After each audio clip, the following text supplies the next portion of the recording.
Ketika Rasulullah wafat, itu separuh sahabat hampir mayoritas, ya Rasulullah kita semua ingin kita dulu yang meninggal karena engkau begitu penting.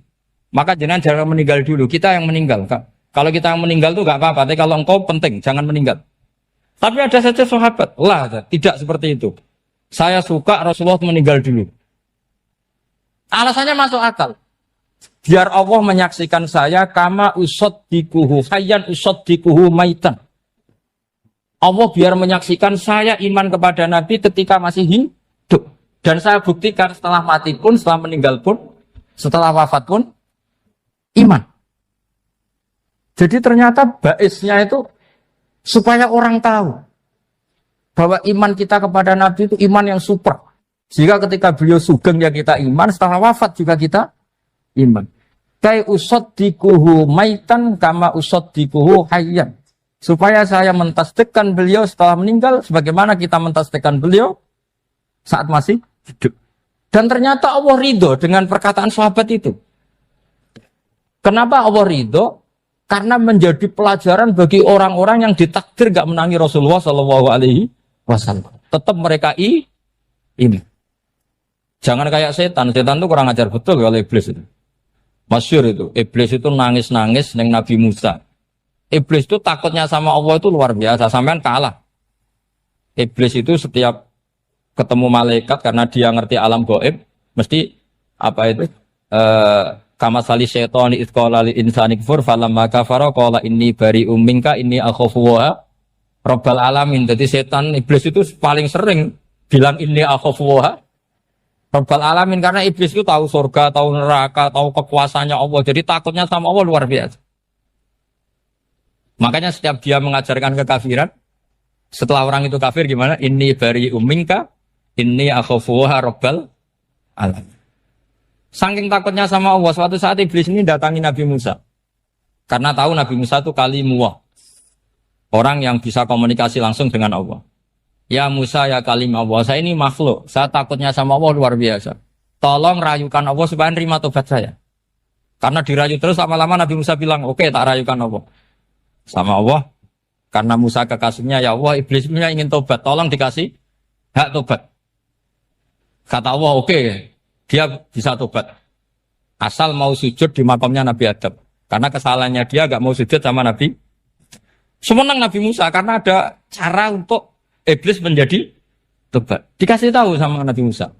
Alhamdulillah kamu diterima tobatnya. Syaratnya apa? Sujud ke kuburannya Nabi Adam. Wah iblis gak tahu aslinya terus.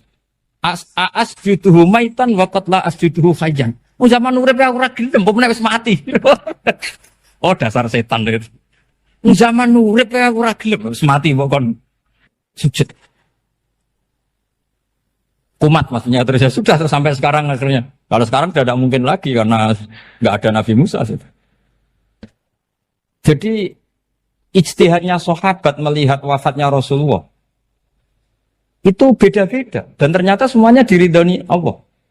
Karena ternyata yang suka Nabi wafat dulu adalah ingin supaya umat Islam tetap mencintai beliau. Iman sama beliau, tasdik sama beliau. Sebagaimana tasdik zaman sugeng. Makanya kita harus mencintai guru-guru kita. Uhibbuhu maitan kama uhibbuhu hayyan. Saya sampai sekarang itu ya merasa Mbah Mun itu tidak meninggal. Saya masih merasa kalau bapak saya tidak meninggal. Karena kita mencintai beliau-beliau ketika hidup dan ketika wafat itu sah. Karena beliau-beliau sama kita juga seperti itu.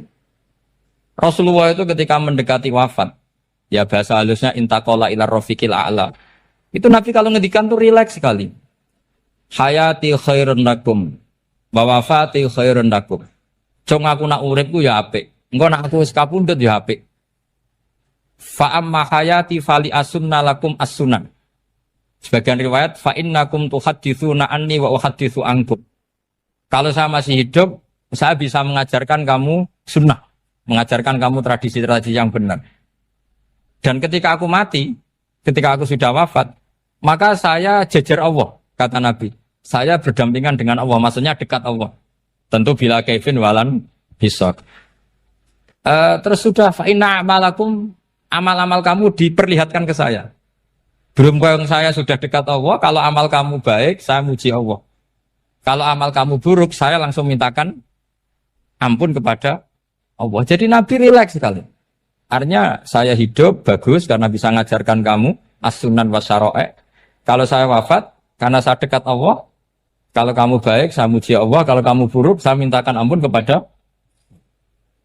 Guru-guru kita juga seperti itu. Justru setelah wafat, beliau-beliau punya kesempatan dekat sama Allah, dekat sama Al-Mala'il A'la, sehingga mendoakan apa? Nah, terus kata Sayyid Muhammad, wala taqulu lima yuqtalu fi sabilillahi amwat. Kamu jangan pernah berkeyakinan atau berpendapat atau berkomentar kalau orang-orang yang mati fi sabilillah adalah berstatus apa? Mati, amwat. Kalah. Terus kata Sayyid Muhammad, hadza li amati syuhada. Ketentuan ini bagi umumnya syuhada. Artinya gini, umumnya syuhada saja tidak berstatus amwat. Apalagi hadza Rasulullah sayyidul syuhada, sayyidul anbiya, sayyidul mursalin, tentu tidak pernah berstatus amwat. Ya saya ulang lagi ya, jadi zaman cara berpikir amatus syuhada, syuhada yang umum saja berstatus hidup. Tidak boleh distatuskan amwat. Apalagi Rasulullah itu sayyidus syuhada, sayyidul anbiya. Maka status beliau pasti hayyun la yamut. Pasti beliau itu hidup tidak. Dan karena beliau itu asfaq, sangat sayang kepada kita, sebagaimana zaman beliau hidup itu sayang kepada kita, sampai nangis-nangis minta hak syafaat, maka setelah meninggalkan pun beliau pasti sayang kita dan pasti berusaha supaya kita diampuni oleh Allah Subhanahu wa ta'ala. Sehingga ada sahabat yang tadi berpendapat kalau saya nggak masalah Nabi wafat dulu. Supaya Allah menyaksikan saya usaddiquhu maitan kama usaddiquhu hayyan.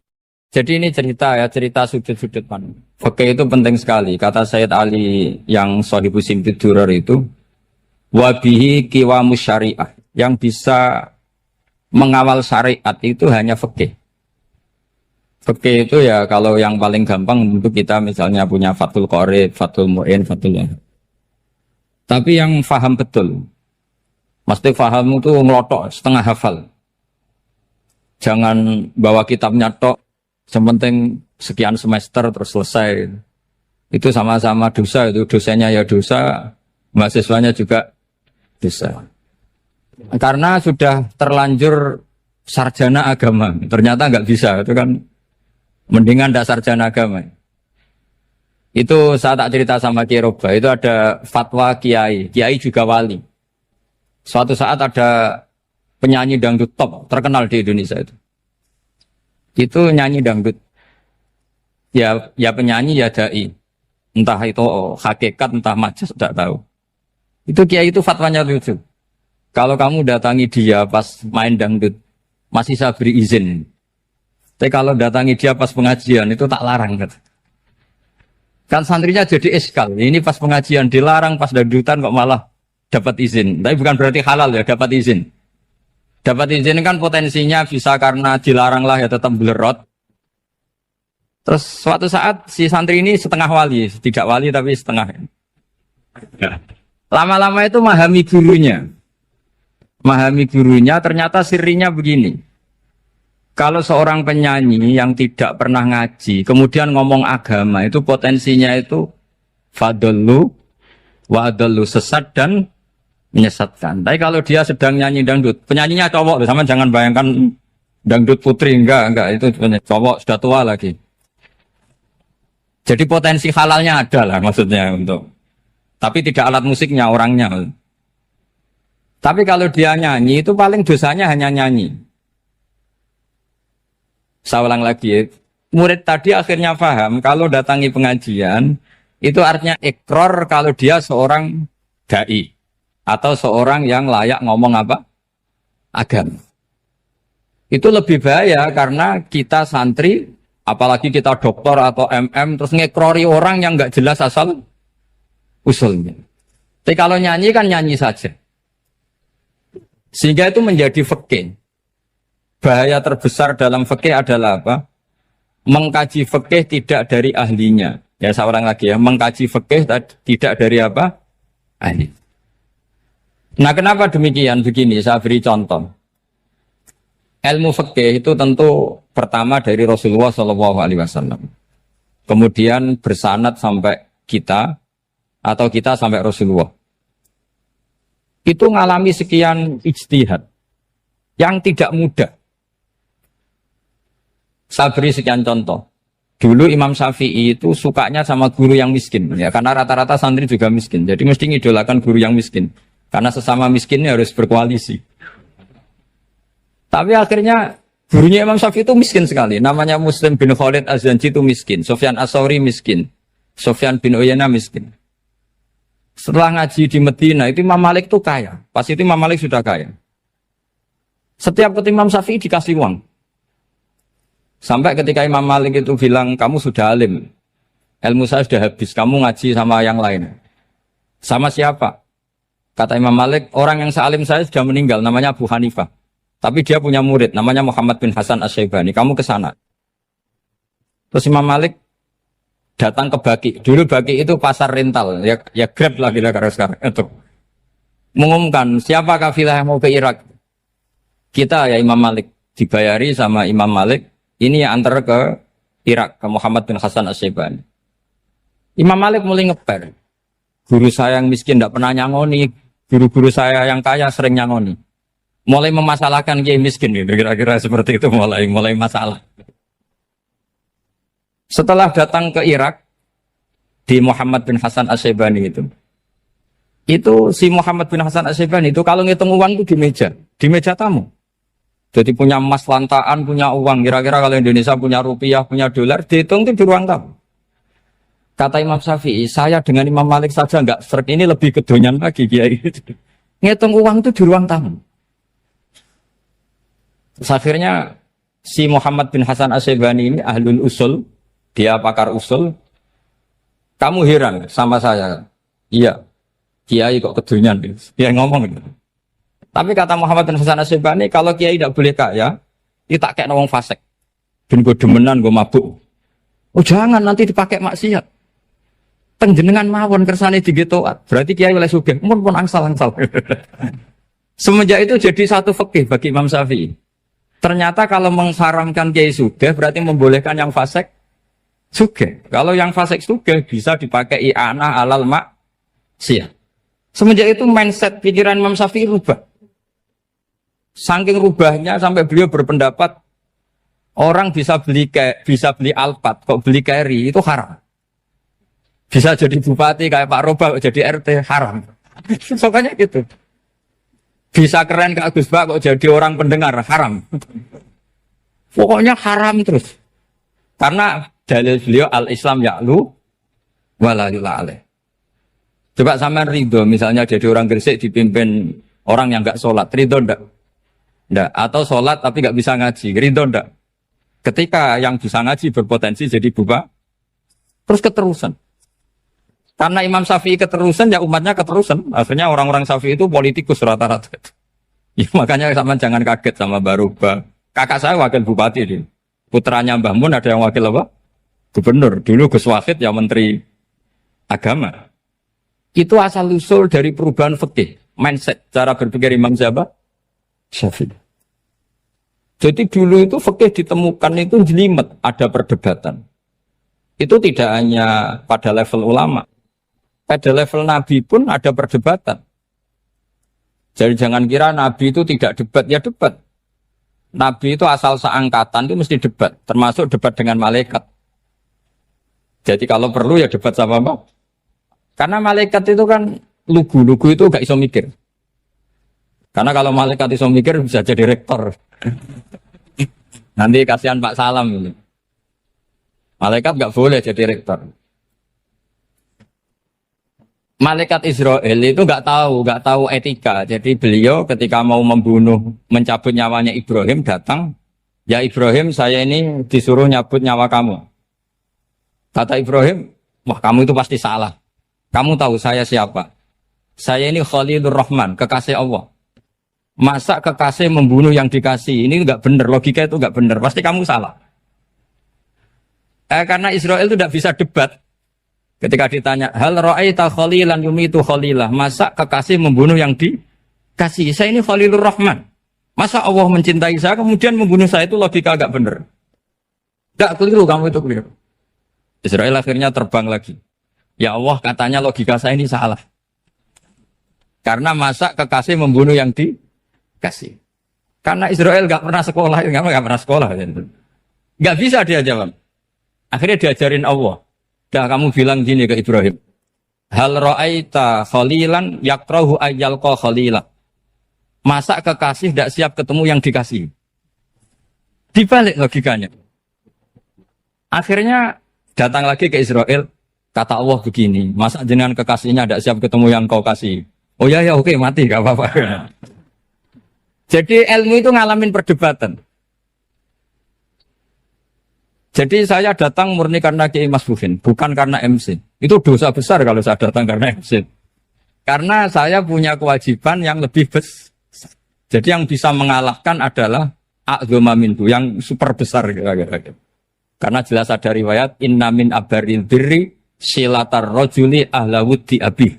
Ya, inna min abaril birri silatar rojul ahla wuddi abi. Di antara kebaikan yang sangat baik adalah seseorang menyambung teman bapaknya. Padahal sampean kan nggak mungkin teman bapak saya. Teman saya aja nggak mungkin, nggak level apalagi bapak saya kan. Jadi malah mohal itu. Saya berkali-kali cerita di mana-mana cerita, fikih itu harus dievaluasi. Karena ini masalah furu'iyah. Saya berkali-kali cerita di mana-mana cerita. Hukum berteman orang fasik gimana? Pasti orang jawab haram karena takut ketularan orang fasik. Tapi kalau dibalik, hukumnya bina orang fasik gimana? Ya baik, umatnya Nabi. Bisa bina kalau berteman. Kamu bisa bina orang fasik tanpa berteman? Gak bisa. Jadi kalau dibalik, hukum berteman orang fasik gimana? Haram. Hukumnya bina orang fasik? Baik. Bisa bina kalau berteman. Berarti berteman orang fasik? Ya terus nanti pada level lapangan sih gampang.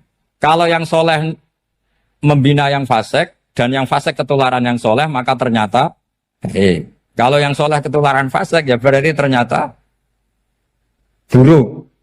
Tapi kan hukum masa nunggu kenyataan, kan jadi nggak hukum. Di mana-mana hukum itu kan ada asumsi, karena ini masalah ijtihad.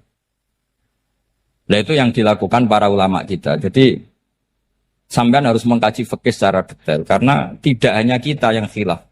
Nabi-nabi juga khilaf dalam menentukan dakwah ilallah. Wali-wali kita kayak Abdul Hasan Asyadili sama Sayyid Abdul Al-Haddad, itu juga. Imam Ghazali ya khilaf. Imam Suyuti itu kalau ketemu Al-Qastolani itu saling tidak nanya, saking nggak cocoknya. Masyhur itu.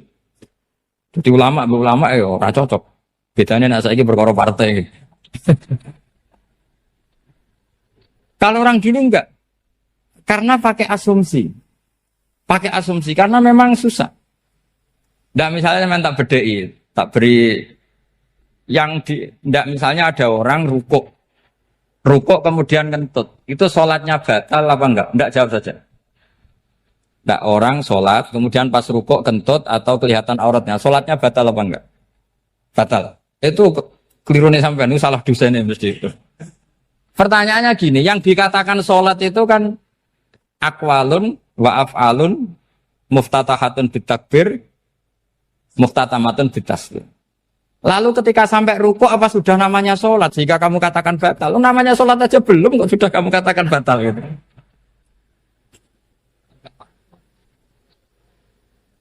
Iya kan? Jadi kalau aku mau sholat pas rukuk ngetut batal atau ora? Mestinya jawaban yang benar, ya ora sholat jadinya gitu. Karena kalau dikatakan sholat definisinya harus sampai salah. Tapi kan kita nggak mungkin ngomong seperti itu kan dianggap majnun. Padahal itu yang benar, yang punya kecerdasan. Nah makanya pertanyaannya, fikih itu ngikuti bahasa awam apa bahasa istilah?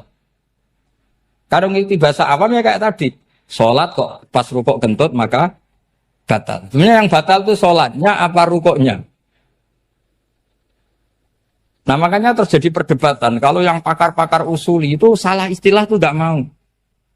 Saya ulang lagi, kalau pakar-pakar usuli itu salah istilah itu nggak mau. Terus misalnya tak beri contoh lagi. Kalau imam itu sudah salam pertama, Salam pertama itu yang rukun kan salam pertama. Berarti setelah salam pertama imam sudah keluar dari sholat apa belum? Yakin? Ya, sudah. Sekarang sama tak bedain. Lalu makmum itu kesunatan langsung berdiri apa nunggu imam salam kedua? Enggak, jawab satu. Nunggu salam kedua kan? Nah, itu kriminalis sampai Anda dalam sufi itu. Kriminalnya begini. Berarti Anda bergantung sama orang yang sudah tidak sholat. Kata kamu setelah salam pertama dia sudah tidak sholat. Berarti kamu menginstruksikan makmum berhubungan dengan orang yang sudah tidak sholat. Karena sudah keluar dari sholat ketika salam pertama. Kalau kamu di debat gitu gimana jawabnya? Pusing kan? Berarti robtul makmum bisolatiman sing wis laisa fi sholatin. Berarti menggantungkan sholat sama orang yang sebetulnya sudah tidak sholat. Ada yang jawab, sebagian ulama fikih tetap disunatkan menunggu salam kedua. Karena salam kedua itu masih paket meskipun tidak rukun. Dia paketnya selesai. Tapi selalu pertanyaannya gini, lalu setelah salam pertama itu imam masih sholat gak? Sudah sama berani jawab toh? Nah ini pentingnya bodoh, gak mikir sebenarnya. Jadi makanya bodoh itu barokah karena gak mikir itu. Jadi soalnya Rabbana ma khalaqta hadza apa? Batila. Sing bodoh ya barokah, sing pinter ya barokah. Sira barokah itu maksiat. Surano barokah plus. Jadi ilmu itu harus mengalami satu gesekan karena logika itu bisa dibalik. Nah karena ilmu itu mengalami satu gesekan, satu logika yang bisa kayak iya kayak enggak. Sehingga jargon di dunia ijtihad itu begini. Ra'yuna shawabun yahtamilul khata' wa ra'yuka khata'un yahtamilus shawab. Pendapat saya benar tapi mungkin salah. Tapi pendapat kamu taruhannya salah dulu tapi ya mungkin benar. Jadi mustahid kalau ketemu mustahid itu lucu. Ngomongnya itu ra'yuna shawabun yahtamilul khata'. Pendapat saya tarifnya benar dulu tapi ya mungkin salah. Kalau pendapat kamu salah tapi ya mungkin benar atau mungkin bisa salah ya tidak tahu pokoknya mungkin benar. Nah kenapa demikian? Begini, di luar masalah tauhid, saya ulang lagi di luar masalah tauhid, itu tentu ada masalah-masalah yang sifatnya ijtihadiyah. Ya saya ulang lagi, yang sifatnya apa? Ijtihadiyah. Dan ijtihadiyah ini nggak pernah selesai karena muqtadul hal, konteks kesejarahan maupun konteks kesempatan itu tidak sama. Dulu kiai-kiai itu ngaramkan dasi, ngaramkan celana karena yang celananan yang dasinan itu penjajah. Sehingga mantas sababi kaumin bahwa minhu. Tapi lama-lama kiai-kiai itu ya pakai dasi, pakai celana. Ya karena dianggap sudah tidak mantas sababi kaumin bahwa minhu. Ini ngalami pergeseran. Semua istihad itu ngalami pergeseran. Lalu pertanyaannya begini, lalu istihad apa Gus yang permanen? Yang permanen ya istihad dengan alatut istilah apa? Istihad. Saya beri contoh misalnya begini. Nabi Musa itu yang ngalami istihad. Kata beliau karena kangen Allah, itu ingin melihat Allah karena kangen. Rabbi arini anzur ilai. Qala lan tarani walakin anzur ilal jabal. Ya sudah namanya orang kangen ya ingin melihat, ya sudah gitu aja. Sehingga ahli ilmu kalam itu berdebat. Kalau kata ahli sunnah, karena Nabi Musa minta ingin melihat Allah, berarti melihat Allah itu jaiz, mungkin. Karena Nabi gak boleh bodoh meminta sesuatu yang hal. Maka antipatinya ahli sunnah terhadap pendapat Mu'tazilah itu antipati. Karena menurut pendapat Mu'tazilah, Allah itu qadim, Allah itu laisa kamislihi syai'un, sehingga gak bisa dilihat. Pertanyaannya adalah berarti Nabi Musa meminta sesuatu yang hal. Itu bodoh sekali sampai nggak tahu mana hal, mana apa? Jaiz. Makanya kata Imam Ghazali, masa Nabi Musa yang Nabi nggak tahu kalau melihat Allah itu hal. Sampai minta berarti nganggap itu jaiz atau boleh. Itu cara pandang orang-orang ahli sunnah apa? Wal jamaah. Tapi tetap saja sebagian ulama itu ya balelo. Yang kayak Mu'tazilah itu ya balik loh. Cara berpikir pokoknya itu karena kangen, bukan karena mungkin atau tidak mungkin. Jadi nggak mungkinnya tetap tidak mungkin. Terus mereka dalil la tudrikul absar wa huwa yudrikul absar. Nah, sudut pandang ini akan terus. Ada seorang wali ditanya, kalau kamu di surga ingin melihat Allah apa enggak? Jawabnya enggak. Kenapa ya? Kasihan Allah. Terus kenapa ya? Unazzihu dzalikal jamala an-nadhari misli.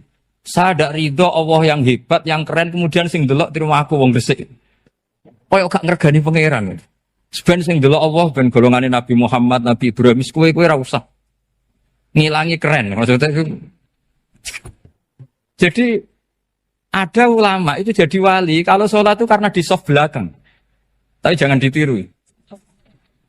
Itu kan nggak lazim ya. Lazimnya kan afdhalus sufuf as-saful awal. Ketika ditanya, kenapa kamu kalau sholat di belakang? Cek GR koyok wani suwan pangeran gak ngarep. Aku sungkan dadi kok gulit. Kalau sampean kan karena males bukan karena sungkan. Jadi itu artinya rasa ya. Makanya nggak bisa, nggak ada ijtihad itu tidak mungkin karena perasaannya orang itu beda-beda. Itu Sayyid Abdul Al-Haddad itu kalau ngendikan masyhur, man da'a li dzalimin bil baqa faqad ahabba yusawwah fi ardi. Orang yang mendoakan orang fasik masih hidup, gak mati-mati, itu berarti suka kalau Allah dimaksiati di buminya. Wong fasik kelakuannya rak maksiat, nak mbok dongakno mari. Itu berarti kamu ingin Allah didurakani terus menerus karena si fasik masih hidup. Tapi kalau Abdul Hasan As-Sadili cara ngendikan gini, kalimatnya persis. Man ahabba alla yusawwahu fi ardi faqad ahabba alla tadhara maghfiratuh. Orang yang ingin dunia ini steril gak ada maksiat, maka sama saja berkeinginan tidak melihat luasnya maghfirahnya Allah. Sama-sama wali besar. Tapi cara pandang hubungannya dengan Allah seperti itu. Jadi mau tidak mau, ijtihad itu mau tidak mau. Makanya tidak usah dipertentangkan misalnya cara berpakaian, cara apa. Yang penting sesuai aturan Islam ya sudah. Karena ini urusan rasa. Urusan apa? Rasa. Itu Syekh Hasan Basri itu sering jagongan sama Robiah Hadawiyah. Itu secara fikih salah. Tapi pas itu ulama fikih ditanya, kenapa Anda tidak komentar terhadap dua wali besar yang sering ketemu? Andai kan semua santri seperti itu akan saya halalkan, karena nggak mungkin punya nafsu. Sehingga fikih dulu memang masih asli. Kamu lihat di takrib misalnya, lelaki melihat perempuan itu nggak boleh kecuali sekian alasan. Termasuk boleh itu litaklim karena mengajar atau lil muamalah. Ini yang mulai masalah. Ada warung kopi, penjaganya cantik. Santri-santri ngopi. Ini lil muamalah. Kan kasus ini. Mau disalahkan tuh ada takbirnya. Mau dibenarkan ini jelas fasik kan? Jelas fasik. Jelas fasik. Maksudnya sudah fasik sebelum itu ditambah itu. Jadi fasiknya permanen. Nah pertanyaannya adalah, kalau kamu ngajar mbak-mbak, kemudian hafal yang cantik yang enggak, itu taklim lin nazar apa nazar li taklim? Itu taklim apa modus? Makanya kalau ngopi cari bakul yang cantik, itu muamalah untuk nazar apa nazar untuk muamalah? Loh kalau saya ngopi dengan kiroba pasti halal. Karena begini, berjalan saja, bareng capek, nggak tahu itu warungnya siapa, terus berhenti ngopi. Kebetulan bakulnya cantik. Nah itu mungkin halal karena kan saya tidak milih-milih. Ingin ngopi kebetulan bakulnya cantik. Kalau kamu kan nggak apal daftarnya. Wah itu mesti haram itu. Mesti haram itu. Karena berarti kan kamu menjadikan ngopi ini modus. Gue jagain tak kok pangeran. Gue kok nazar. Muamalah gusti muamalah. Itu mesti modus. Maka fikih itu harus dikawal oleh tasawuf. Kalau enggak, semua hukum fikih bisa diakalin. Makanya Imam Bukhari punya satu bab namanya Kitabul Khiyab. Bab mengkhilaf fikih. Beliau itu antinya sama Abu Hanifah itu luar biasa. Enggak ada ulama dibenci Imam Bukhari kayak Abu Hanifah. Masyhur itu. Untungnya beliau enggak menangi Abu Hanifah. Kalau menangi geger terus. Bisa bahsul masail terus. Itu Abu Hanifah itu ulama yang suka khilaf. Khilaf itu ngerekayasa hukum. Misalnya begini. Saya ini puasa agak lemes. Ujian agak lemes. Apalagi kiai, serapati di duit, santri beling-beling lemes. Ini. Apa mangan itu kan, wah, poso-poso kok mangan kan gak keren.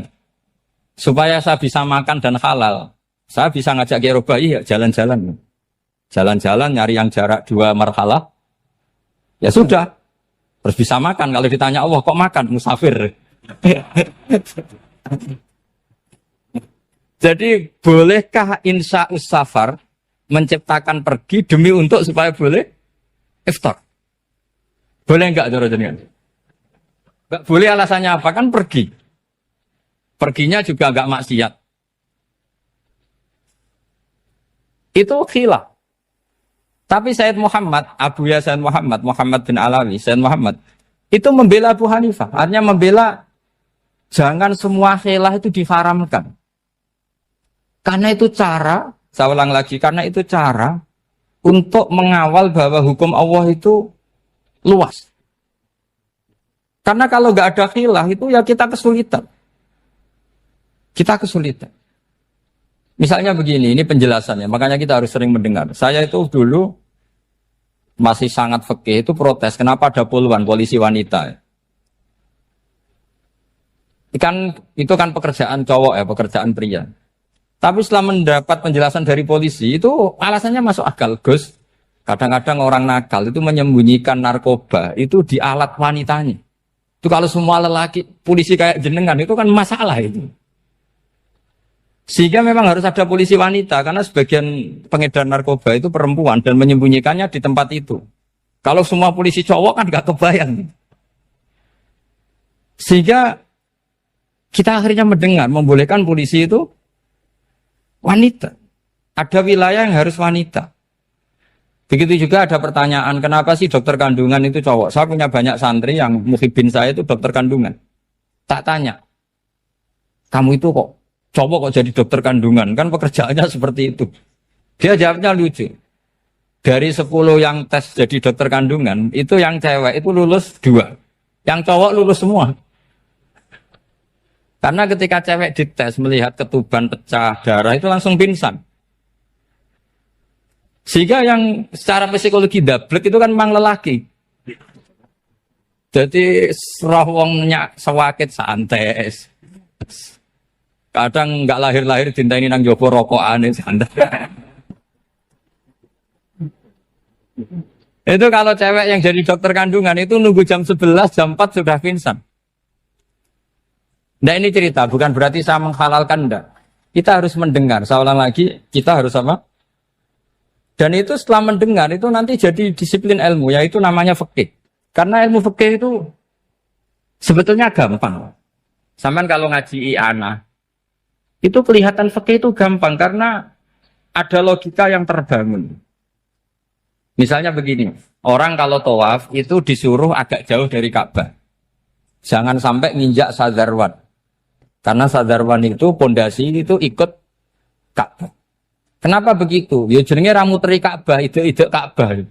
Jadi sebenarnya sederhana logikanya. Sing jenenge muter itu di luar itu kita muter. Nah kalau nginjak pondasinya namanya gak muteri Ka'bah tapi ide-ide Ka'bah. Ya jadi sederhana sebetulnya ya masuk akal. Jadi fikih itu tidak ada yang iskal, sebetulnya masuk akal. Tapi karena kita nekuni itu tidak serius, maka terus jadi paradok. Saya beri contoh lagi, ini sebagai penghormatan saya sama Kiai Mas Bukin, karena ini sudah namanya fakih. Kalau ada ayam jago ditabrak truk, terus kejet-kejet, adekan dibiarkan pun mesti mati. Karena gerakannya sudah harokatul masbuh. Terus kamu sembelih, itu halal apa enggak? Enggak jawab, ayam jago loh. Kalau kamu katakan halal, dia sudah tidak punya hayatun mustaqirroh, kehidupan yang permanen. Andai kan kamu biarkan pun 1 menit lagi meninggal. Kejet-kejet kan mau prosedur saja. Maksudnya pantasnya mati ya kejet-kejet sih, tapi sebetulnya sudah pasti mati. Maka ini ada 2 ulama. Kalau kata Imam Malik tetap namanya halal. Karena ruhnya masih di situ, sehingga ketika kita nyembelih, ya nyembelih hewan yang hidup. Yang namanya nyembelih itu pokoknya mematikan yang punya ruh. Sementara saat itu rohnya masih di situ. Meskipun 1 menit lagi pasti. Tapi kalau mazhab Syafi'i enggak, ini sudah harokatul masbuh. tidak punya hayatun mustaqir. Sehingga dalam perdebatan ulama fikih itu lucu, kadang ya gampang mangkal non. Misalnya begini, kalau ada anak lahir tidak ada amaratul hayat, nggak nangis, nggak bernafas, sunat disolati apa enggak? Siktun sing layas tahindu walayas langsung lahir langsung mati, nggak ada amaratul hayat. Ora tau mikir tuh. Itu tidak wajib disolati. Alasannya, ya kan memang sholat alal mayit kan tidak pernah hidup. Di mana-mana mayit itu setelah hidup mati. Ini kan tidak pernah hidup. Namanya ya kit atau lahmin, ya potongan daging itu aja. Enggak. Jadi kadang fikih diwaca tenan jebule mangkel no. Terus ketika di kitab Minhajul Thalibin itu, kalau kamu keluar mani itu wajib mandi enggak? Wajib kan? Kalau keluar mani inzal itu kan wajib mandi. Nah kenapa nifas atau wiladah keluar bayi? Kenapa ibu-ibu kalau keluar bayi wajib mandi? Alasannya lucu. Li'annal walad maniyun pun akidun. Ini kan wis mani cuma mengkristal. Jadi kadang pakai mangkel. Apa ya? Sembrono itu masuk. Mosok wajib mandi wiladah itu karena apa? Li'annal walad maniyun mun akidun. Niku mani sing wis mengkristal. Mani sing wis jelalatan lah lahir nuangis macam-macam. Jadi ternyata karena kenapa fikih butuh alasan nyari hadis tentang keluar anak mandi itu enggak ada yang sorry. Yang ada adalah tentang inzal. Innamal ma' minal. Akhirnya dicari-cari ternyata walad itu maniyun mun akidun. Lah ini problem fikih. Sampean harus siap dengan pelajaran seperti ini. Meskipun sampean mungkin wong priayi, tapi ini ilmu. Ya, saya ulang lagi, ini ilmu. Sehingga ulama itu mau tidak mau harus mau mendengar. Karena logika yang terbangun itu nunggu kalau mendengar kayak tadi. Malaikat Israel baru sadar, masa kekasih bunuh yang dikasih. Masuk akal juga Israel. Kalau sama sampean sih nggak nerima tetap selonang-selonang ini masalah Ibrahim Khalilur Rahman. Sehingga kita di alasan fikih itu harus kita dengar. Saya dulu itu saya sampai sekarang itu sama kalau bayi lahir masih sudah berbentuk bayi, saya sendiri berpendapat sebaiknya disolatin. Kalau sudah berbentuk apa? Bayi, meskipun tidak nangis, tidak ada amaratul hayat. Kan yang digugurkan itu wajibnya, bukan masalah boleh dan tidak. Itu banyaklah perdebatan ulama di bab itu. Saya beri contoh lagi perdebatan ulama. Ini contoh-contoh fikih karena ini khusus penghormatan status fakih tadi. Itu kalau ada orang mati jenazah itu. Jenazah itu kalau sholat, itu kan umumnya jenazah di depan, kita nyolati di belakang. Itu yang mengatakan begitu ya tidak punya alasan, ya taunya mulai dulu begitu, di mana-mana nyolati jenazah, jenazahnya di depan. Tapi di kitab Makhali jelas diterangkan, kata kaul sani tidak wajib. Alasannya lucu, fa innal janazah laisat bi imamin. Jenazah itu tidak imam, kenapa harus di depan? Kan kacau kan? Lu coba alasannya di depan apa? Dia ada imam kok. Nah barokahnya fikih itu, sehingga kita melihat di Arab Saudi sekarang, itu jenazah kan di belakang. Tapi kita tetap nyolati apa? Mayit. Kalau di Arab Saudi musim haji, itu jenazahnya di kamar mayit, tapi kita nyolati. Itu satu-satunya takbir ya tadi, fa innal janazah laisat bimanzilatil imam. Tapi jangan praktekkan, nanti dia kepaliran sesat. Saya hanya cerita-cerita ilmu, jangan dipraktekkan. Kalau dipraktekkan masih jadi aliran sesat. Ngono jenazah ning mburi imame kok ngarep aliran sesat. Sebetulnya bukan sesat tuh. Uji coba fikih. Ya karena tadi fa innal janazah laisat bimanzilatil. Bukti lagi kalau sampean salat ghaib. Salat ghaib ini misalnya mayitnya di Surabaya, boleh enggak salat ghaib di sini? Terus jenazahnya di belakang kamu apa depan kamu? Nah ini kan fikih itu pokoknya gitu. Makanya standar furu'iyah itu susah. Karena perdebatannya itu mirip-mirip. Kayak iya, kayak tidak, kayak. Makanya dulu zaman sahabat, Ada sahabat itu mencintai Rasulullah. Senengannya sowan. Bukti cinta sowan. Banyak juga yang sahabat bukti cinta Nabi itu tidak pernah sowan. Alasannya ganggu. Kenapa kamu jarang sowan Nabi? Saya sering jamaah sama Nabi, saya tidak pernah sowan. Kenapa? Ganggu. Biar Nabi kalau di rumah sama anak istrinya, saya tidak mau ganggu. Makanya saya termasuk kiai yang gak pati seneng disowani. Karena ya itu tadi. Kalau ngulang seneng saya, kalau disowani biasa saya. Kalau Kiai Roba itu nilai, nak pernah sepuh jadi rasuan nilai. Jadi beda, saya sering ditilai Kiai sepuh. Tapi bahasanya tentu tidak sowan, tapi nopo nilai. Kalau sowan itu maka kan nafkah itu seperti itu. Jadi ada disiplin, di situ ada disiplin ilmu. Yang kadang kita tidak cocok. Makanya Imam Syafi'i sendiri ngendikan, kadang beliau dengan gurunya, dengan Imam Malik sampai ngarang ikhtilafu Malik. Beliau punya data yang beliau itu sedang nggak sama dengan gurunya, yaitu Imam siapa? Malik. Karena mindsetnya itu beda.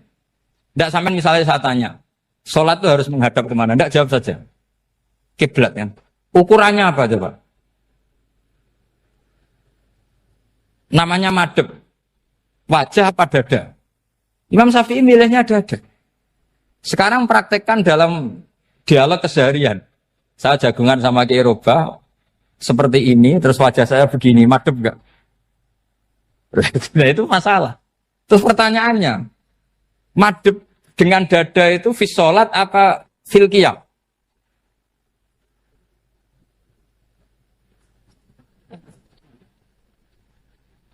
Loh enggak, kalau fis sholat pas sujud dada kamu madhep mana coba? Kamu enggak pernah mikir kan? Ya madhep pakai dada itu kan kalau berdiri, kalau rukuk sama sujud.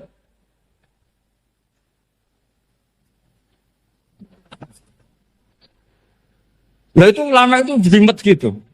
Makanya jarang yang menekuni profesi ulama itu. Karena menekuni proposal banyak, karena memang susah. Jadi ulama itu orang yang cara berpikir sudah aneh. Sehingga mereka detail. Maksudnya menghadap itu apa? Ukurannya kalau berdiri ya dada, tapi nggak bisa kamu katakan atawajjuh bisodri aturan dalam sholat, fikuli sholat. Pertanyaannya lah kalau rukuk sama sujud, dadanya menghadap kemana coba? Maka itu ilmu yang sudah jelimet. Nah ulama usul fikih, ulama yang nggak mau salah per detail hukum. Sehingga menurut Imam Rafi'i, misalnya kalau beliau ditanya sujud itu gimana ya, asal watul jabha ya sujud. Tapi kalau murid Imam Nawawi harus melibatkan 7 apa? Anggota, yaitu al-jabhah, wal yaden, warrubaten, wal qadamen. Oke, Imam Nawawi kita ikuti. Tentu keseharian kita pakai Imam Nawawi. Yaitu berdasar hadis umirtu an asjuda ala sab'ati'a yumin al-jabhah, wal yaden, warrubaten, wal qadamen. Berarti berapa? 7. Tapi pernah saya cek di kitab karangannya Imam Syafi'i ketika beliau ngendikan saya suka kalau orang sujud itu melibatkan 7 anggota berdasar hadis ini.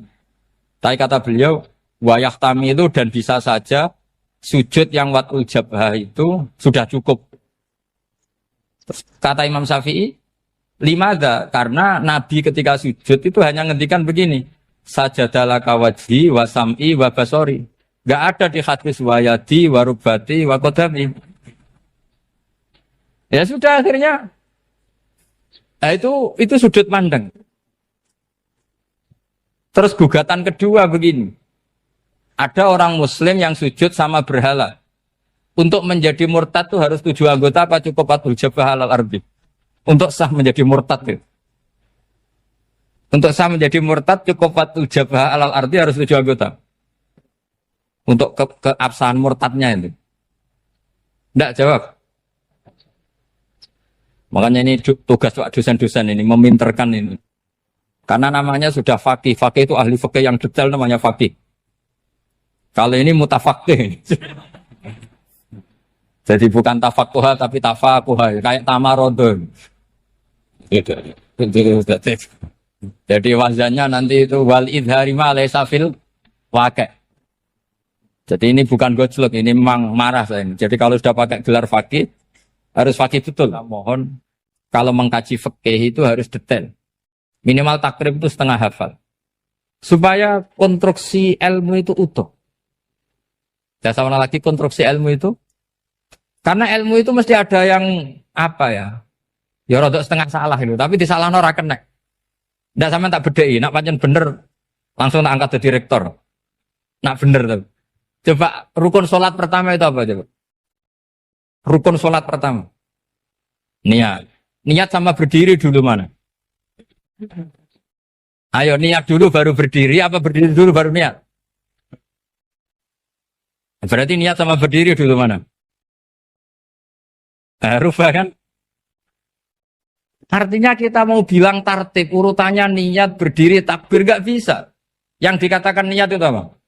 Qasdus syai' muktaronan bifi'lihi. Berarti niat sama takbir harus bareng apa urutan? Bareng. Terus dengan qiyamnya urutan apa bareng? Bareng apa urutan? Loh enggak, kalau urutan berarti takbir dulu, duduk, baru berdiri.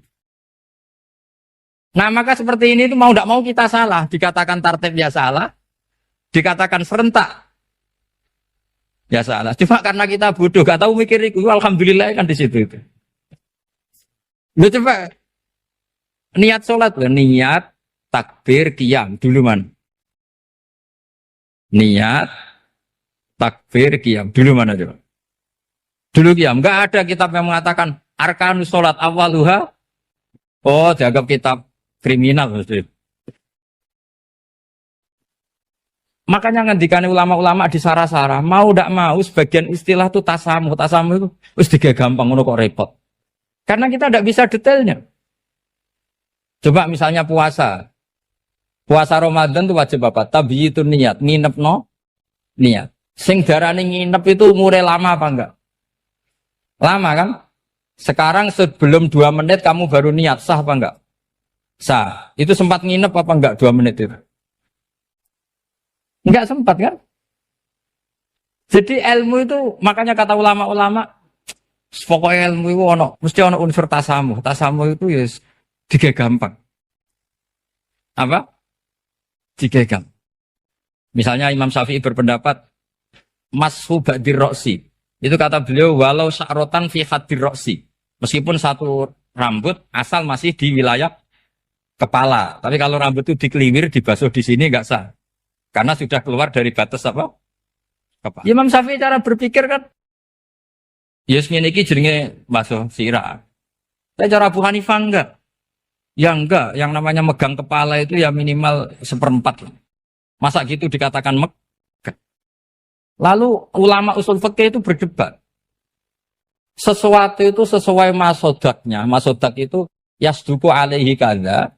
Yaitu, ini tadi saya cerita ke Ibu Khen tentang ngaji Jamul Jawame. Ini ilmu yang di Jamul Jawame. Sesuatu itu ukurannya mayasduku alaihi kadza apa dengan takrif, definisi. Misalnya gini, sholat itu batal dengan makan. Kalau kamu sholat, makan batal enggak? Enggak, jawab saja. Batal. Itu satu upo apa satu piring? Enggak, jawab saja. Satu upo sudah batal. Sekarang bab makan di ngormat tamu. Cong tamuku keimangan. Iku sak upo apa sak piring? Nah ini kan tidak fair. Di bab tamu makan satu piring, tapi di bab sholat satu upo. Maka pertanyaannya, lalu penamaan sesuatu itu berdasar masodak, mayasduku alaihi ismu kadza, atau berdasar uruf?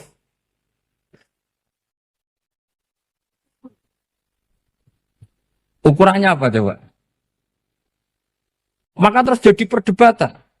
Nah ini di sini ini pentingnya ulama karena ya sekarang saya bedai sekarang. Cengkeh itu wangi apa enggak? Kategorinya cengkeh. Wangi kan? Kalau orang bikin kue tar pasti pakai apa? Cengkeh. Pakai wedang ronde supaya manis. Apa wangi dikasih apa? Cengkeh. Nah itu saya berkali-kali cerita. Pernah mau dipikirkan orang Islam itu nggak boleh rokok karena dianggap pakai apa? Mewangi karena ada apa cengkeh. Tapi terus didebat, kalau gitu berarti orang Jumatan sunat rokok. Karena Jumatan disunatkan pakai pewangi. Wah itu kan akhirnya tuh, wah iya repot ya kan. Jadi kalau cengkeh kamu kategorikan pewangen, yang orang Islam nggak boleh rokok karena pakai cengkeh yang wangi. Konsekuensinya orang Jumatan sunat rokok karena berarti di masjid pakai apa? Pewangi kan sesat semua ya, jadi itu ilmu. Makanya selain fikih mateng itu ada ilmu yang namanya usul fikih. Usul fikih itu yang neliti itu. Mayas duku alaihi kaza. Jadi yus ngono iku darani ngono. Saurang lagi. Ngono iku wis darani ngono. Ora perlu roh detail. Ya, saya ulang lagi. Wis ora perlu roh detail. Makanya Abu Hanifah itu misalnya basuh wajah. Wis anggar kecelok ngene iki basuh wajah. Nek Imam Syafi'i kan detail. Mimba ini mana bitis syari sampai ila somahe uzunehi ila zakon. Terus mana bitis syari Imam Syafi'i nambah apa? Ghaliban. Kenapa ditambah ghaliban? Karena kalau orang budak mana bitis syarinya di sini. Jadi itu fikih. Jadi fikih itu jelimet. Padahal kita ini nggak pernah berpikir secerdas Imam Syafi'i, tapi akhirnya ya mikir juga. Agak ditambah ghaliban, mana bitis syarinya orang budak kan? Sini. Terus sekarang perdebatannya, orang budak basuh maskur roksi di sini sah enggak? Karena tadi itu wajah apa kepala gitu. Kan jadi bingung gitu. Ya makanya ini mukadimah saya supaya sampean lebih disiplin belajar apa? Fikih dan setidaknya didiskusikan lah kitab-kitab Minhajul Thalibin atau kitab-kitab Mahali. Karena di situ nanti ada perdebatan.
Penjelasan kula sinau tentang awak itu suwarga. Mungkin jenengan nanti tak terangno tapi potongannya lali, no?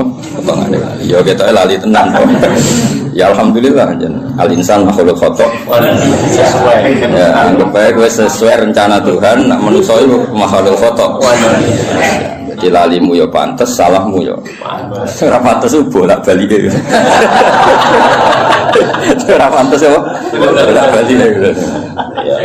Iya jadi tinggal tenggelam sering matur tentang putih-putih ya, terutama tentang kersane pangeran ya.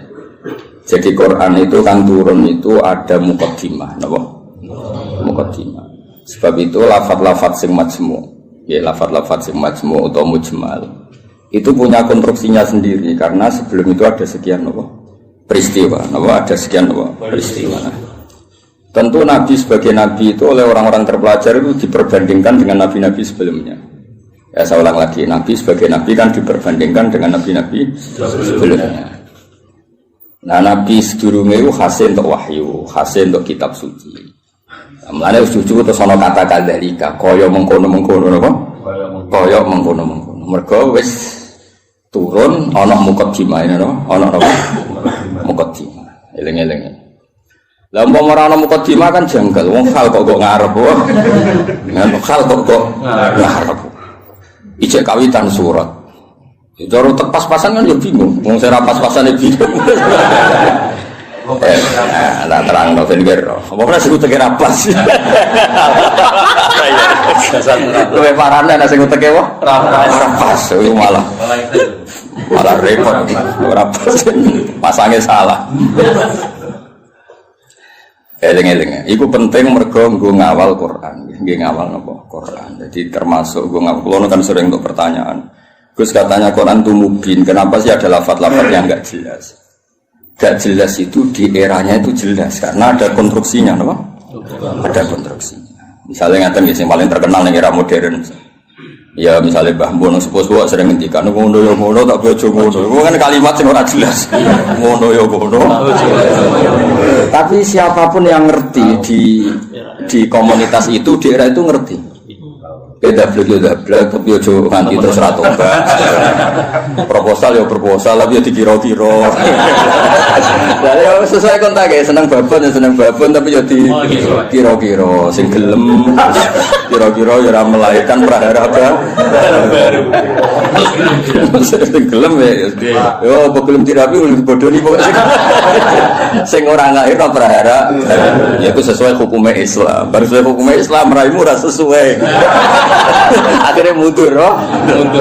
Itu jenenge yang ngono, tapi aja ngono. Jadi dikira-kira. Lah Quran juga kayak lafaz-lafaz seperti itu, lafaz mujmal yang kita tidak pernah tahu maknanya, tapi di eranya itu paham. Ya mau kadzalika, kaya mengkono apa? Mengkono sing ndi? Mulane ngaji to aku ben kok. Iya, iku sowan-sowanan ngaji. Nah, sowan-sowanan harus takok jam pinten. Sehat sedang. Nah, nanti sok keluyuran rene yang berdua. Sehat. Takokno. Ngaji to wong Islam iku hubungane iki kiai iku. Soal iya soal ini kayak gini nggak ya buka sing soal kira gelem ya aku mau sing tutup ya gitu lah murid sing tutup itu aku ya kayak mengkono jadi konstruksi itu ada dan Nabi itu tidak boleh kecuali ada muqaddimah. Mulane Nabi udah di Nabi pertama sing roh kudu agama liya, rupane roh ibu khaira nastura. Mergo butuh napa? Muqaddimah napa butuh napa? Muqaddimah. Wong Nabi kok ora ana muqaddimah kan gak dadi bahan diskusi. Ujug-ujug terus ngaku Nabi. Terus wong takok Nabi itu apa kan yo repot. Makanya menurut keyakinan ulama-ulama niku negara ateis itu lebih susah diislamkan dibanding negara yang komunitasnya Yahudi atau Nasrani. Maka ini sudah punya mau ngatur tingkat kebencian, tingkat hasad, mau ngatur-ngatur itu toh. Dan ateis kan misalnya Nabi Muhammad pun Nabi, terus Nabi itu apa? Memangnya kenapa kalau Nabi kan repot. Nah, tapi Nabi Muhammad ngaku Nabi di dengan orang Yahudi mesti diperbandingkan. Lo Nabi itu dulu trennya orang Palestina, Anda ini orang Mekah kok mengaku Nabi misalnya, digugat. Lalu makanya pinter berjanji terus nerangno. Muhammad bin Abdullah bin Abdul Muthalib bin Hashim sak teruse sing nasabe kok Nabi wa Ibrahim. Berarti manggone ning Mekah tapi tetap turunan wong Palestina. Ya mergo digugat. Akhirnya ana penjelasan. Kayak gue ini kok nyai kenapa? Wong kan nyari-nyari. Oh, pancen kiai liyane mati kabeh. Ya memang itu satu-satunya cara untuk mengkiaikan. Sekali ono sing urip kan ya ketok mahjub. Mana urip suwi-suwi kadang ngrasa dosa. Maksud kabeh. Tapi aku kan agak gelem pidato nek.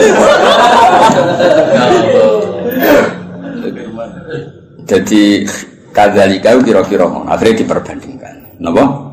Sebab itu Quran sering ngendikan musaddiqal lima ben nganti musaddiq itu ya karena diperbandingkan. Napa?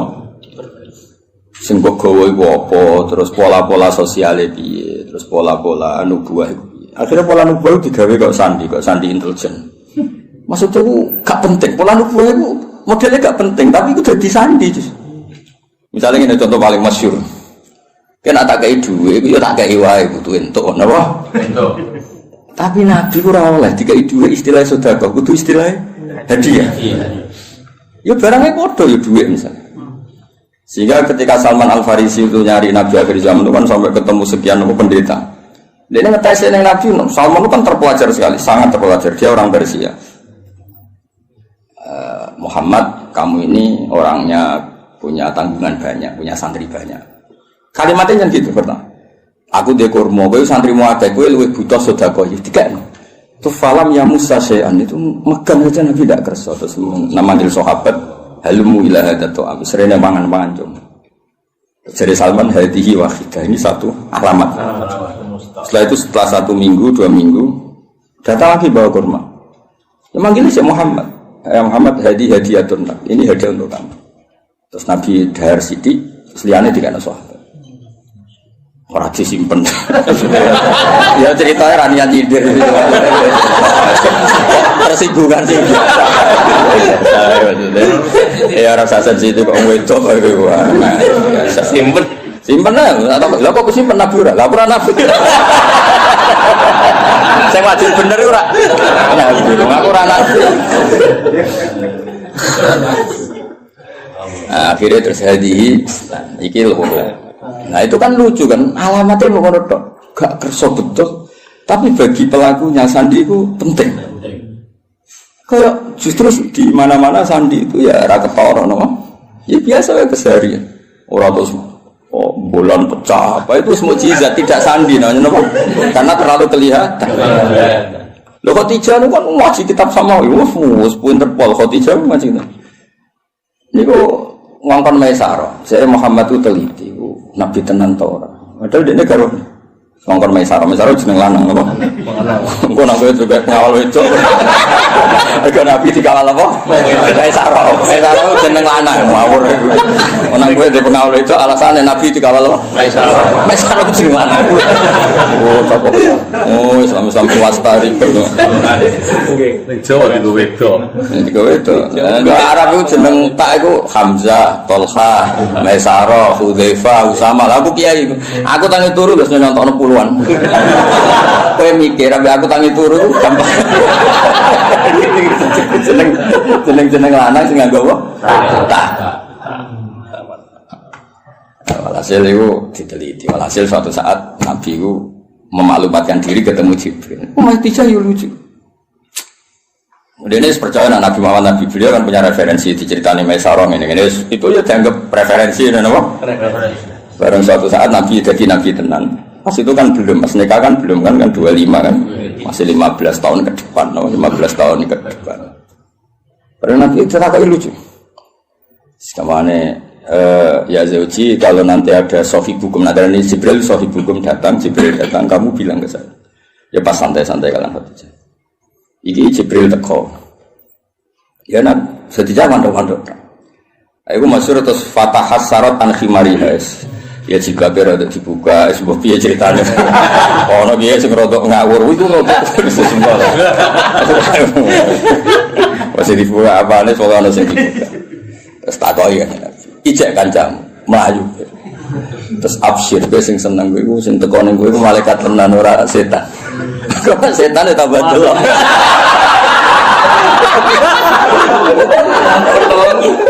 Artinya sandi ku ya lucu, maksudnya ya halal keseharian, apa? Halal apa? Tapi ku sing roh penginjil zaman dhisik, no? Hanya dene Islam ya ngono wa kana imro'an tanassara fil jahiliyah wa yaktubu minal injil masyaallah ayaktub. Iku statusnya Waraqah bin Naufal. Khadijah juga sama, beliau juga penginjil. Semua orang di sekeliling Nabi itu belajar Injil semua, penginjil di sini. Mulane ketika ada Nabi karek dicocok-cocok. Klarifikasi. Kayak aku ini kan ya sinau hafid sing bener ngene. Terus roh ngene-ngene iki kan kaget kan. Oh no. Ya kan kabeh wong alim kan ngocokno. Wong alim iku ngene-ngene, ikhlas, gak golek obat. Terus senengane mulang ra sowanan kan ngerti. Ujuk-ujuk ana wong luwih seneng sowanan timbang mulang lho iki piye. Kan kaget. Cara antar wong alim kan nak mulang ngantuk, nak sowanan kok semangat iki. Iki jenis apa? Varian baru apa? Karena ada definisinya kan. Ciri utama wong alim senenge mulang. Jadi orang nak mulang ngantuk, nak sowanan kok semangat. Oleh nyeluk ji fase ra karo. Misalnya, kira gitu misalnya yang fakta tapi kan. Hafid itu kode mas, hafid dhisik iku yo sombong nang jenenge mulang ali gak tak iso. Lha iki ana hafid mulang ambek orderan kok milah. Jenisnya opo? Misalnya kan. Ya padha ngaji ini ngaji. Mau ngaji ya fokus ngaji. Orang tuh Ngaji kok dolanan, terus niat hiburan itu model opo? Nabi itu juga dibaca orang-orang yang baca Taurat dan Injil. Sebab itu sekali mereka iman itu disebut alladzina atainahumul kitab ya'rifunahu kama ya'rifuna abna'ahum. Mereka yang ngerti kitab Yahudi Nasrani yang orisinil dan mereka tidak ingin bohong, itu kenal sekali sama figur yang bernama Muhammad kama ya'rifuna abna'ahum. Ya mereka baca. Kayak aku ngerti lah kok. Wong alim sing ikhlas, sing ya ngerti kan ada definisinya, kenapa? Ada definisinya untuk sandi ini. itu mengerti terus ngerasa no. Naruh kitab itu hijau, naruh duit biasa. Ojo diwale. Wali ali. Ya ora niat nyindir cerita. Namun ana sing tobat kan lumayan, no? Lumayan. Di saya jadi Imam Malik ono sowan mesti takok ya ape ngaji apa. Siapa ngaji masyhur kan Imam Malik masuk kamar mandi terus semua fisiknya ditata nganggo wangi terus sowan nang ditakoki kenapa Anda seribet itu. Ujilu hadis Rasulullah aku mulia ano hadis Kanjeng Nabi. Wah asik sekali ngaji sowan. Nang sowan tinggal ngantuk. Ora penting. Ora mulia. Ya yo sesuatu yang penting. Kan sing seneng ngaji ya ribet. Ngapain ngaji ini dianteng-anteng go ngalor. Ditentokno tanggale jan. Ya ben ngaji ngatur. Masalah. Cukuman ngono be aku kualat dunya aku. Abe aku lho, Pak iki lha mbok abe aku ngono. Amin. Lu dipikir ngaji ya ngaji wae, teko karek teko ngrungokno. Ibu paham yo oleh. Teko karek teko ibu paham yo. Oleh. Penting gak tuang. Ya penting gak sowan ya. Ibu paham yo apa? Oleh. Iya guyon. Kelas Jibril go sawi oleh. Ya makame Jibril go sawi yo. Oleh. Mantuk-mantuk yo oleh. Penting aja sowan. Nah, semua ngaji, ya, semua seneng ngaji. Nah, itu kadalika lagi saya nerang apa? Itu ngarep, penting pol ngarep, ujung-ujung mislah dalika. Oh, ya, kono kok ngarep, mengkono. Ya karena tadi semua Quran turun, ono muqaddimah. Nah, muqaddimah ini yang meliputi nubuwah. Mulanya Nabi sebelumnya diangkat jadi Nabi, itu sudah digunjingan. Lahirnya sudah digunjingan.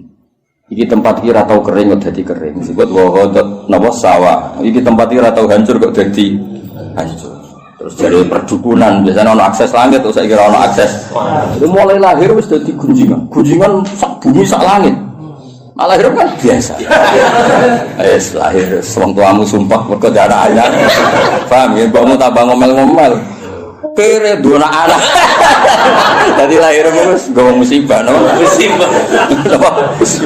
Lho ora men tiba-tiba gemblok. Marat ngobatno. Diken. Lah iku mulai susah wis, mulai lahir wis. Iku kowe. Ben ngerti ujug-ujuge kadalika. Napa? Kadalika. Mane wong tambah tuwa tambah alim itu. Kulo nurian ya alim, tapi ya alim saya kita tambah tua tambah alim. Mau nak kowe ora roh. Biasane nak omah-omah tambah tua tambah goblok dihantam ekonomi. Error Mas, error. Kulo sering ketemu kancaku sing alim-alim nih, tak jak omongan ora sambung. Terus saiki ora cerdas, wis dihantam ekonomi. Ya, tapi ekonomi pas lho, no. Guling ya rata-rata. Guling. Rambutnya brodol. Rambutnya brodol. Pelo kabeh. Kotak. Nah, normale wong alim tambah tua tambah alim. Ya normale ngono kan mergo ana tajribah kan di pengalaman urip. Kaya aku dhisik kan rono. Kaya wong ngaji ku niate macam-macam ngono sing saiki ro tenan. Kan dadi kiai ro tenan. Iki mau teori tok saiki ro tenan. Nah ngaji ana sing goblok ana sing pinter. Saiki ro tenan. Nah jumlah sing pertama luwih akeh ro tenan. Ya ora ya kadalika kaya mengkono-mengkono iku nunjukno sistem sosial sing mengawali atau sing dadi mukadimah para nabi. Karena setiap nabi pasti diperbandingkan. Mane termasuk pintere berjanji, pintere tiba, iku sing diadekno mukjizat awal iku nasab. Wa ba'du fa'aqul wa Muhammad bin Abdullah bin Abdul Muthalib bin Hashim tak terus. Terus Hashim mbah lambung cara Jawa ya sembah jenenge Abdul Syamsin Noval. Paham ya? Sama cara Jawa ya mbah, tapi sembah kandung sinten Hashim. Kenapa itu penting? Karena pertama yang disoal itu nasab. Sampai wong Yahudi, wong Nabi kok manggon Mekah. Unggone Nabi ku Syam napa? Syam kawasan Palestina, Israel, Syam, Lebanon, wae kawasan-kawasan. Akhirnya kudu diterang. Ya manggone ning Mekah tapi mbah-mbah iku Palestina, Syam. Jangan buktinya apa nak Ibrahim tahu pindah hari ini? Tahu merantau ini ku buktinya. Lah mulane terus ditetuno pangeran fi ayatum bayyinatum maqam Ibrahim. Iki lho. Kabeh dhisik wis sepakat iki ku maqam Ibrahim. Maksudnya maqam derajat kakine Ibrahim. Oh nak ngono Ibrahim tahu ning Mekah. Karena tahu ning Mekah berarti potensine iku dia turunan temudi Mekah. Tapi kan iso wae dolan tapi ora ninggal turunan. Terus diterangno, ini askantu min dzurriyyati biwadi. Yo ora pancen ana sing didakokke. Kowe maca Quran minimal kaya aku. Kudung tenan duduk perkarane. Kenapa ini askantu? Kenapa? Quran war. Terus disalami semula. Terus nak desa gak prospek nak belah. Kok iso dihitung-hitungan itu sanate kondisi. Ya maksudnya nak dilakoni rasa tapi rasa dadi cita istilah koni jadi rezeki ditompo. Nah kayak alhamdulillah nak ora ya gremeng. Ojo naudzubillah. Ojo muni naudzubillah ora payu tenan.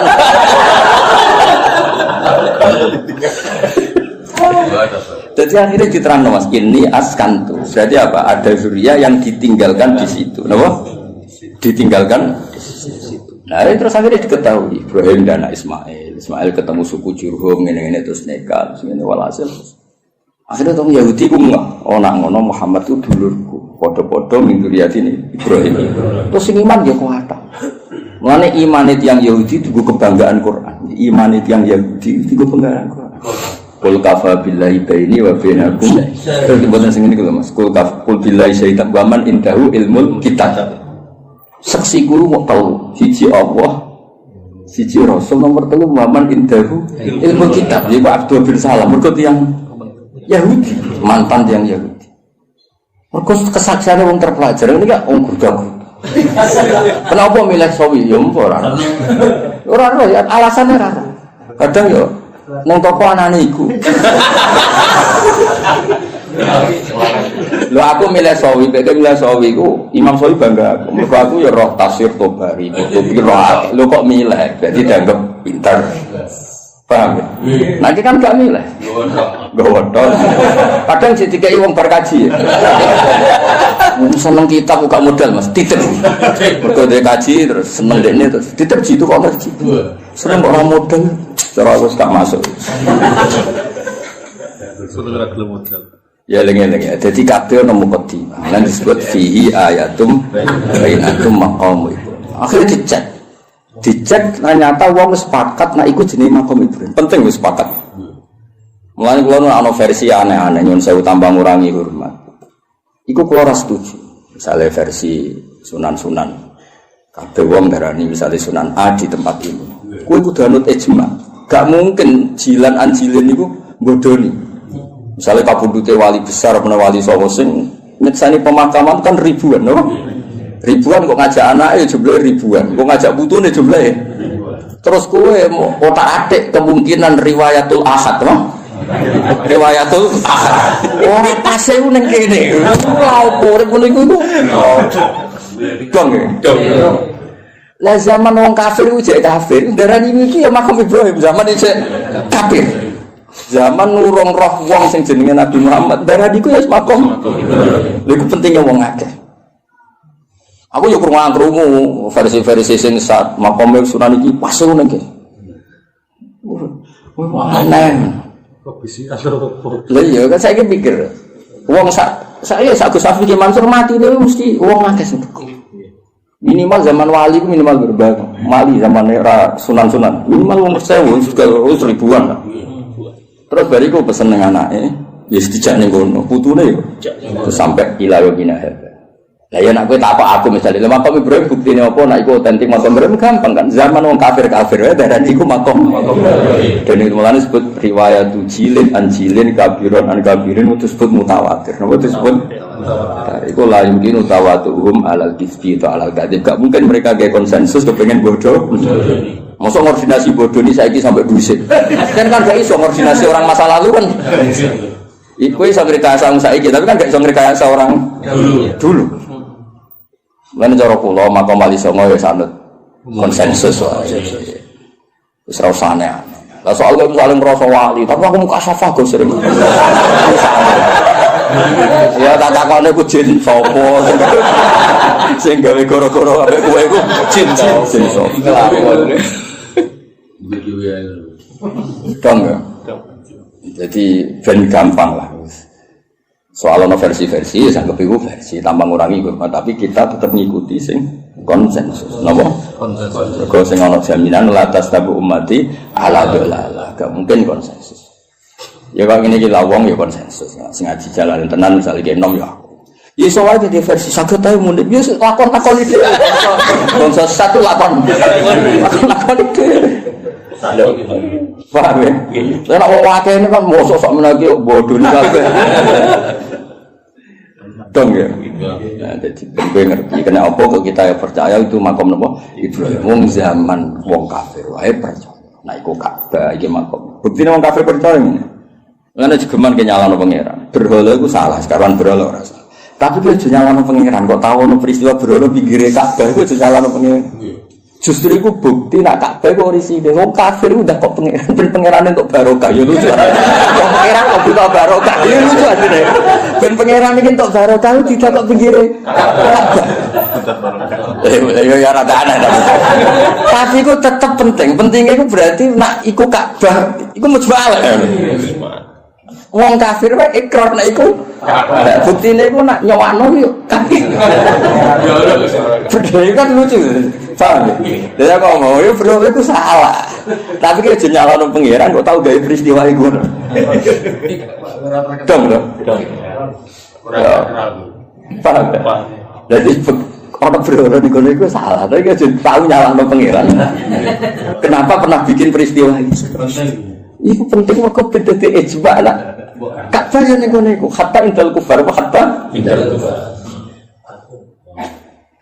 Lalu kalau tambah tua aku tambah pinter. Maksudnya nak sampean goblok saiki namanya sok tuane iki. Dadi ora harapan apa? Dene tua tambah goblok ya alhamdulillah.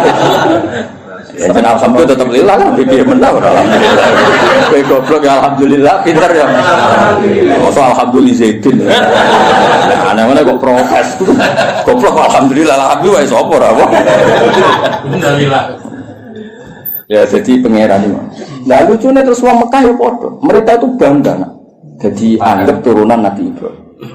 Penduduk Mekah itu disebut dzurriyyatu Ibrahim, disebut ahlullah. Zaman kafir, napa? Zaman kafir predikate ahlullah, mergo jaruah nanggani Ka'bah. Akhirnya tidak ada keraguan sama sekali, nak titik sing dimaksud Allah Ka'bah yaitu. Padahal di tempatnya kan bukan meyakinkan. Suatu tumpuan, seram itu lah cara posisi di sini kan. Saya ini kan keren, no?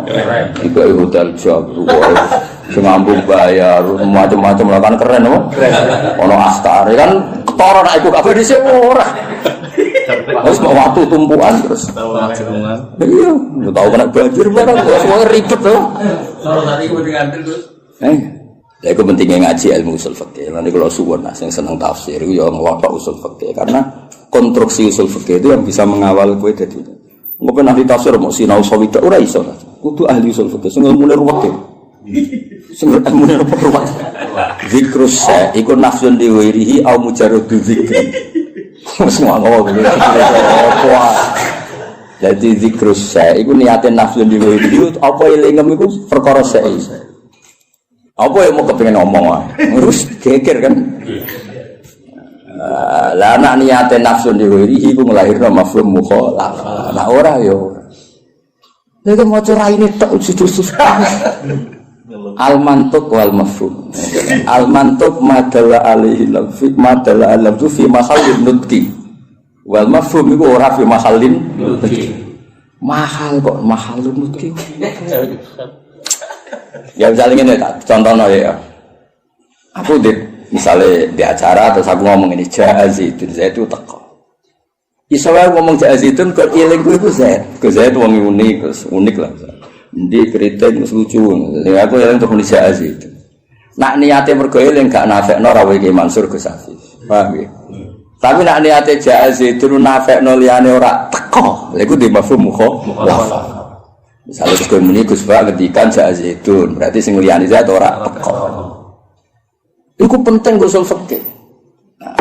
Lah nek nyebuti Zaidun mergo sing eling utawa sing sering, iku gak diakibat mafhum mukhalafah. Kaya ayat waroga ibukumul lati fi hujurikum wong ora oleh nikahi anak tiri sing serumah. Mergo umume anak tiri iku katut mboke. Tapi tidak melahirkan hukum aras rumah ya tetap haram bocah kok. Mergo nyebute fi hujurikum iku lil ghalib apa? Dong. Lah kowe ora kepengin ahli usul fikih, nak penyanyi aku ya ben ahli tafsir. Kowe kudu takem iku ngaji usul fikih. Nek nyanyi aku tok wis tau sofi gak ngangkat.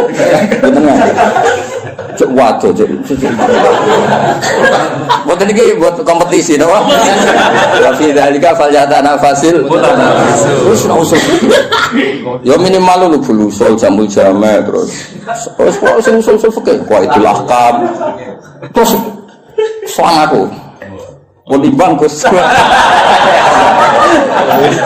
Maksudnya judulnya kitab sambil ora usah isi dia judulnya kitab.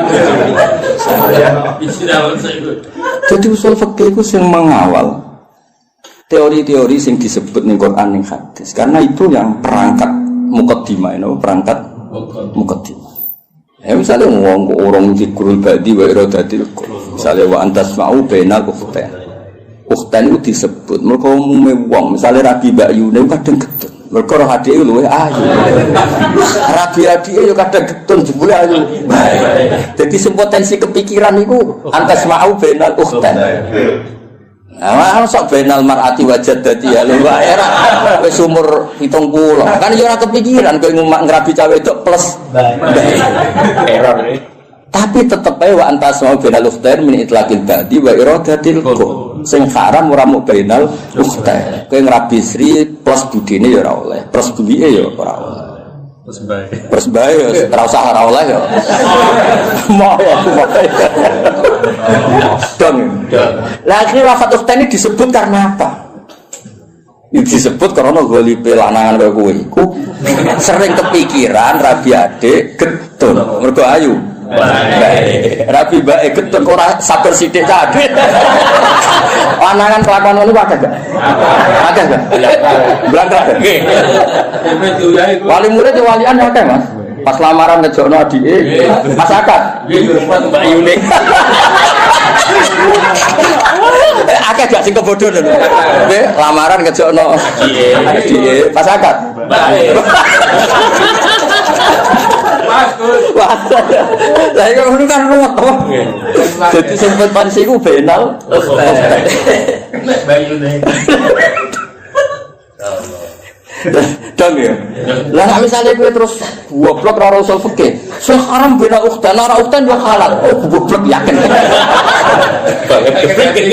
Dong ya. Jadi kena penyanyi aku aja sinau sono. Sinau apa? Luanya.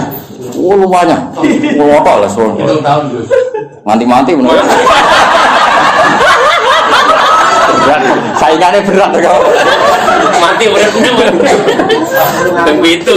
Ben gak ngerti maksudnya ngaji tafsir yo ana perangkat usul fikih, kaidah fikih. Karuan anak usara wis karuan bahasa Arab no. Sing wis kliwat lah. Jebule merofak nasab ora iso. Mestine rofak waca juar. Aduh rusak no. Kok mukadimah gak menarik no. Gak level ya wis gak menarik. Stadiono santai-santai ra jelas wis. Ngatasi. Ya wis ra saiki kadalika. Kaya mengkono-mengkono. Nah, kaya mengkono-mengkono iku di erane iku jelas. Ngomong kok misla dalikal kita yuhi ilaika. Gak digenti maksudi. Barang ilal ladhi wa qabli digenti wa auha. Ono nek maksud wong komplika kok yuhi fi'il mudhari. Nah komplika yo auha. Maksudi. Padahal sama ra iskal tuh. Jadi maksud itu cara cek suka getun aku neraka. Jumlah sing ngaji ora terbersit kan? Bodoh. Aduh. Allah itu Al-Aziz Al-Hakim. Lalu tetap kegungane Allah mau te apa fis samawati ing dalem pira-pira langit wa malan apa fil ardh.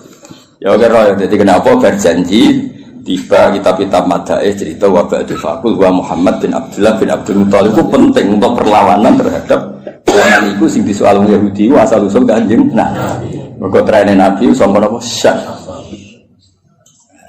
Terus diterangno, gene Nabi iku senajan to saiki wong Mekah tapi gene gen syah. Terus nganti Nabi Ibrahim. Napa Nabi? Mulane Quran sering nyebut Nabi dengan identitas itu millata abikum Ibrahim. Kalau Yahudi banyak sing taslim, akhirnya akeh sing Islam. Sing jenis rahasud, jenis sing ora bahyam benahum, iku terus do apa? Islam. Lah Islam Yahudi iki dadi kebanggaane pangeran. Sampai disebut waman indahu ilmu. Muhammad sing dadi saksi wis cukup Allah lan wong sangka ahli kitab. Mereka kesaksiannya berdasar empirik, berdasar referensi, berdasar kajian. Sementara yang kafir berdasar drengki. Leung drengki kok dimusuhkan kajian ilmiah. Maksudnya kan orang level, apa? Orang level. Dong, drengki itu kan gak butuh modal. Mau butuh orang ikhlas. Karena ilmiah kan, iya cangkem. Drengki itu cangkem. Misalnya kan kalau berdasar ilmiah. Kayak misalnya Gus Afif itu butuh wae. Nanti berdasar ilmu kan diteliti. Kok iso gelem sebab apa mahabbah sing kuat? Apa bocah iki sing masalah? Iku ilmiah. Lah dadi kan enggak, pokoke dadi ae, wong langsung tak wis gak dadi. Ora iso ora wae. Tapi nek ilmiah kan dikaji. Apa cah iki iku rondo? Apa pinter ngrayune? Apa ngentekno tegal? Nggo proses kan relevan. Iya, apa ngentekno dukun kan terus diteliti. Napa kan? Lah iku ilmiah, napa? Ilmiah. Teragam. Lah wong sing iman mbek Nabi mesti wong sing berdasar ilmiah diteliti. Tenan gak Muhammad ku Nabi asal usul nasabe piye diteliti bener. Sandi-sandi kenabian yo bener. Wah, bener. Itu disebut kesaksiannya waman indahu ilmu kita.